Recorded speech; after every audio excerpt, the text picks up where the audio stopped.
Hello मेरे shining stars. आज हम कर रहे हैं सचित्र हिंदी व्याकरण कक्षा 6 बाय अमित पब्लिकेशन एडुराइज सीरीज। तो प्यारे बच्चों, आज हम करेंगे अध्याय 18 उपसर्ग। बच्चों, नीचे दिए गए चित्रों को देखो और शब्दों को पढ़ो। उपहार, चौराहा। उपर्युक्त उपहार और चौराहा शब्द हा तथा राहा शब्दों से पहले कर्मशः उप और चो शब्दांश लगाने से बने हैं। यहाँ हार तथा राहा मूल शब्द हैं जिनके पहले उप तथा चो शब्दांश लगाकर नए शब्द बनाए गए हैं। इसी प्रकार अधर्म, खूबसूरत, सुपुत्र आदि अनेक ऐसे शब्द हैं जो शब्दांश जुड़ने की वजह से एक नया अर्थ प्रकट करते हैं। इस प्रकार वे शब्दांश जो किसी शब्द के पहले लगकर उसका अर्थ बदल देते हैं या उसके अर्थ में विशेषता ला देते हैं, उपसर्ग कहलाते हैं। और अधिक जानिए, उपसर्गों के प्रयोग से शब्द के अर्थ में परिवर्तन आ जाता है, इनका स्वतंत्र प्रयोग नहीं होता। उपसर्ग है, मूल शब्द है और नवीन शब्द। उपवन, उपवन। सुमार्ग, सुमार्ग। अपमान, अपमान। आकार, आकार।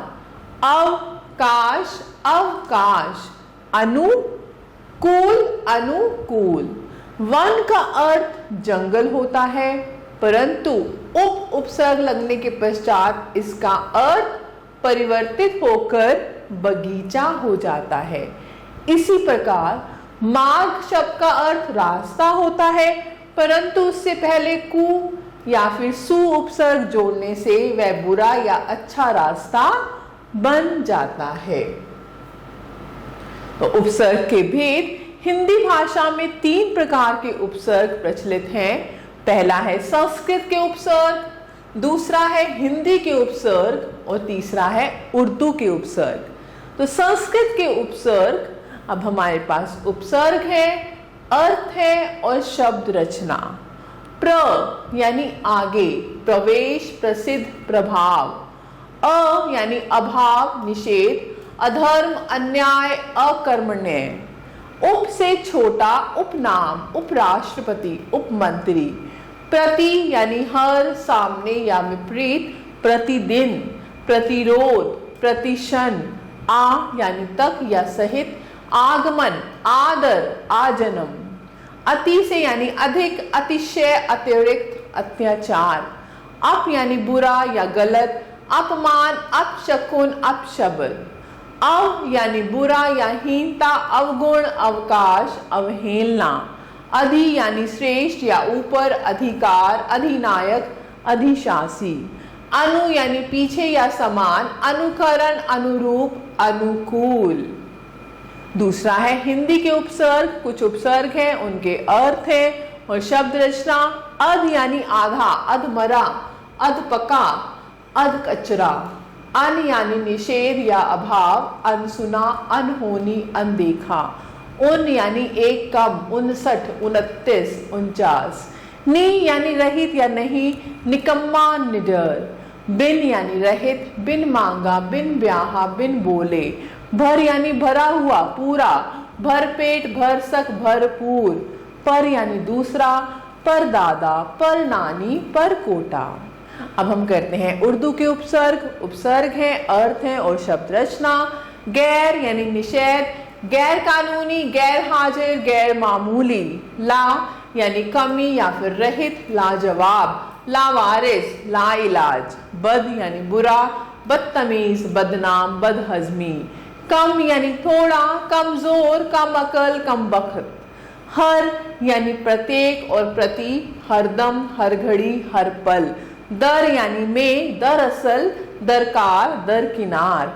खुश यानी अच्छा या श्रेष्ठ, खुश दिल, खुश नसीब, खुश किस्मत।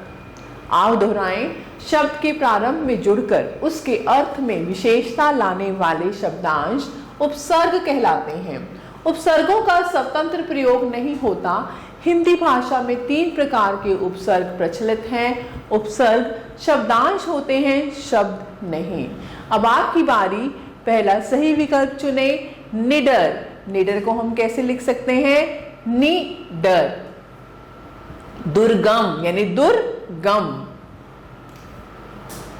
अनगिनत, अनगिनत यानी अन और गिनत। प्रश्न 2, निम्नलिखित उपसर्गों से दो नए शब्द बनाओ जो पाठ में ना आए हों। तो उपसर्ग हैं प्रति, पहला शब्द बनाए और दूसरा शब्द बनाए। और ऐसे ही कु से क्या बनेगा? कुपुत्र, कुमार्ग, कुसंगति। गैर से बनाए, गैर हाजिर, गैर जिम्मेदार। अव से बनाए, अवहेलना, अवमानना।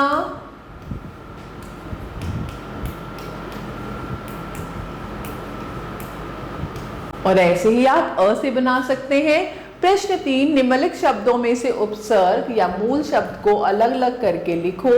शब्द है, उपसर्ग हमें लिखना है और मूल शब्द दुर्बल यानी दुर और बल, दुर्लभ यानी दुर और लब, सुचारू, सु और चारू, सुनिश्चित, सु और निश्चित। तो प्यारे बच्चों, ऐसे आप अभ्यास कर सकते हैं।